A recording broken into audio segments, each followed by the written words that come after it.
she's got right bias, which she had before. So at this speed, you just let go and off she goes to the right. That's quite marked. You see how quickly she goes off, and that's all the front axle. Yeah. And just we'll have to get the tyres warm first, obviously, because of the what temperature are we at now? Maybe 0. Yeah. -4 when it came in this morning. That growling is the diff. Yeah. Limited slip diff. Limited slip diff. What it's trying to do is, if it thinks that we're turning, it's going to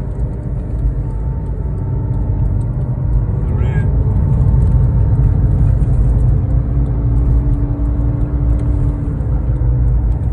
Okay. I just wanted to start to feel the effects of that tyre, because the effects were very easily felt when it was turning left. Right bias, right thrust. Gosh, that's just an early look at it. So as soon as you accelerate, the weight of the weight that is forward of centre of gravity, part of it is transferred to the rear because of acceleration. It squats the rear and lifts the front. So if the car is going straight and you accelerate and everything is straight at the back, contact patch, pressures and geometry and so on, and corner weights, the car will go straight. But if there's anything different across the rear, contact patches, the car will change direction. And this morning, I'll show it when we get onto the. I only have to do the dual carriageway here, but I've already had a see into it, and the tyre that was the issue, which was behind me, is now behind you.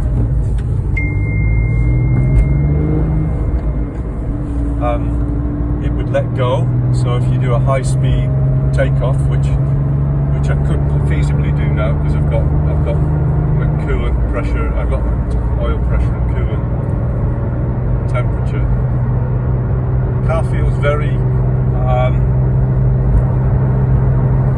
nervous in the hand, indecisive, and even more so if we accelerate. So really undecided where it's going to go. So we had right bias. So if we count this here, you see it's taking ages to go left. In fact, it's not going left at all. No. Yeah. So whereas before it did go left. And why does it go left? It goes left because that camber.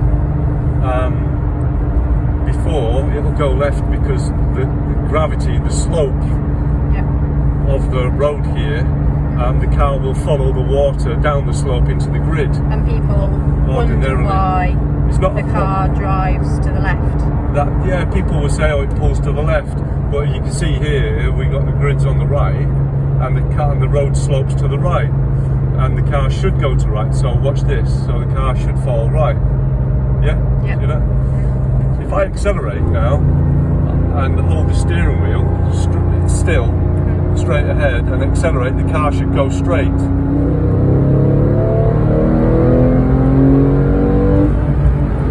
But it doesn't, it thrusts right.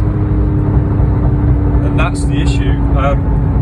Now when you come off the throttle, so you take the torque away that you've put in to get going, you take it off to go to the brake, the rear wiggles.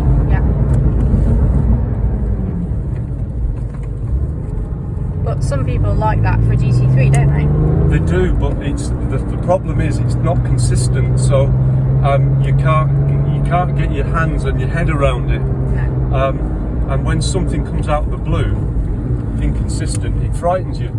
You go, you need to be confident that, you get on a horse, it's not going to bolt, because if it bolts,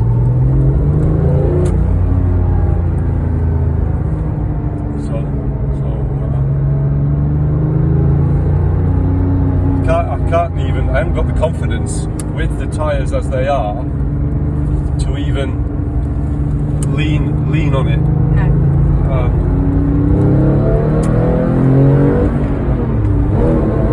So this is that right again. So the puddles, and if it rained, are on the left where the grids are. Yeah. Watch this as I accelerate.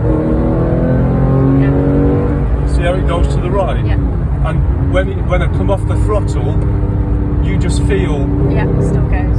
But I've come away from the curb. Watch this. Yeah. I'm on. Yeah. Off. Let's do a high torque. And the front wiggles with the rear, Yeah. and it's giving you feedback that you really don't want. No. So my plan B now is, I mean, the tyres aren't even warm, and you know, like I talk about tram lining. Yeah. Yeah. The front is tram lining, but the rear is also tram lining. Yeah. It's moving around, steering, and I'm not even asking for it. No. And it's doing it more so connected to the throttle. Yeah. So to rule out the tyres for good, and the tyres not masking another problem. Yeah. Because the I've reviewed the geometry, and the geometry is actually all right. Yeah. And what I'll do is I'll put another set of tyres on now, and put another set of tyres on, and go drive again. Right.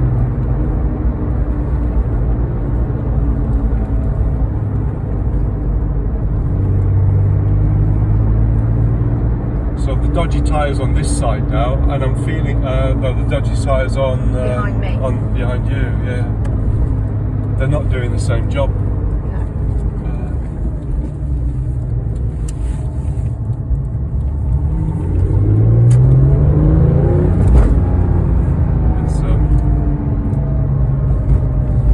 This morning, with it being a bit colder, the grip was a bit less, Yeah. and then accelerate here, and the rear end was just dancing around. Yeah.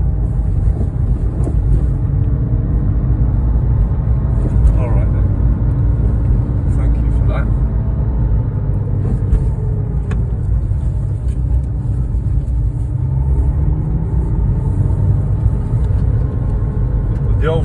The overall way it leaves you feeling is, oh, the GT3 is a monster. Yeah. But this monster's got teeth and breathing fire and whatnot. Not because of what it is, but because the rear axle's not tied down.